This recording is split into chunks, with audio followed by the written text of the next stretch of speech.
accueille Jean-Paul Borde, metteur en scène, comédien, qui vient nous parler de Michel-Ange. Grand comédien, grand metteur en scène. Si. Qui vient, il a été nominé au Molière récemment encore. Il vient nous parler de Michel-Ange et les fesses de Dieu, et non pas où les fesses de Dieu. Alors la pièce. Oui. Qu'est-ce qui va se passer dans cette pièce? Quels sont les choix en matière de décor? En matière de distribution, en matière de distribution, ça va ressembler à quoi? Il n'y aura pas le plafond de la chapelle Sixtine sur la scène de la Triomphe? Le but du jeu, c'est que on souhaite que vous voyiez tout sans rien voir. Voilà. On est au sol, on n'est pas là-haut, et on est avec un signe d'extérieur de richesse, c'est le claustrat, cette espèce de clôture qui sépare la chapelle en deux, encore aujourd'hui, où il ferme d'ailleurs la porte au moment des conclaves. Et c'est tout, et un échafaudage. Et un chantier, des pigments, des caisses, des pinceaux, des choses, et puis un drap qui cache l'échafaudage le temps des travaux, et à la fin le pape qui décide de monter.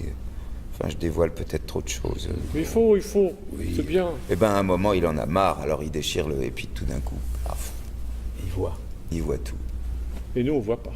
Non, vous voyez à travers les yeux et les mots du pape. Voilà. Combien de personnages? 3 personnages plus une silhouette, celle qui fait Raphaël, car Raphaël est venu espionner, est venu voir. Ça c'est historiquement prouvé. Ouais. Il est venu voir. Mais il n'était pas le seul. De temps en temps, il graissait la patte à l'assistant qui était là. Quand Michel-Ange n'était pas là.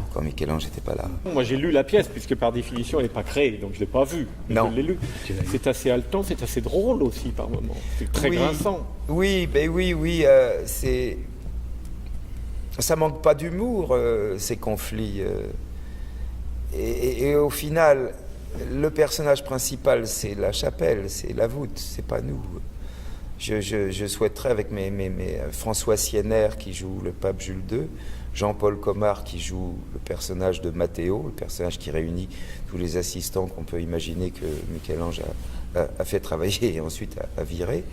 Je souhaite qu'on aborde tout ça comme si on n'était que des seconds rôles.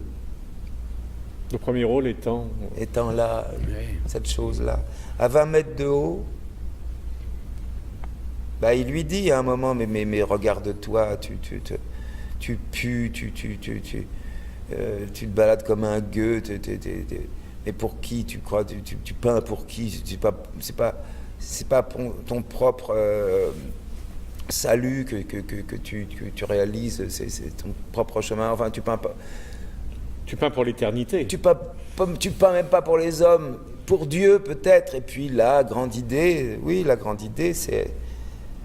Alors ça nous concerne tous, si c'est par l'art qui a inventé les dieux finalement.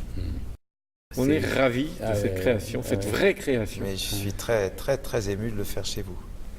On est tous, on vous remercie vraiment. Merci à toi, merci à vous tous, Jean-Paul. Alors on rappelle rendez-vous le 9 novembre, 20h45 à la Triomphe de Chalon. Suivi d'une rencontre de l'atelier. Suivi bien entendu d'une rencontre de l'atelier.